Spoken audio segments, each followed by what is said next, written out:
தீபாவளினாலே நமக்கு பட்டாசுகள் தான் ஞாபகத்துக்கு வரும். இந்தியாவுடைய 90% பட்டாசுகள் சிவகாசியில தான் தயாரிக்கப்படுது. இங்க 1000த்திற்கும் மேற்பட்ட பட்டாசு தொழிற்சாலைகள் இருக்கு.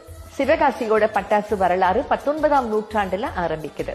பருவமழை தொடர்ந்து பொய்த்ததால் விவசாயம் செய்ய முடியாம வேலையின்மை ஏற்பட்டது. அந்த சமயத்துல கொல்கத்தால தீப்பெட்டி தொழிற்சாலைகள் தொடங்கப்பட்டு இங்கிலாந்துக்கு எக்ஸ்போர்ட் பண்ணிட்டு இருந்தாங்க.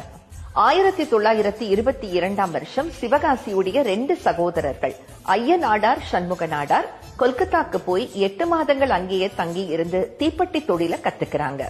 1923ஆம் வருஷம் சொந்த ஊரான சிவகாசிக்கே திரும்பி வந்து நேஷனல் ஃபயர் ஒர்க்ஸ்ங்கிற தீப்பெட்டி தொழிற்சாலையை தொடங்குறாங்க.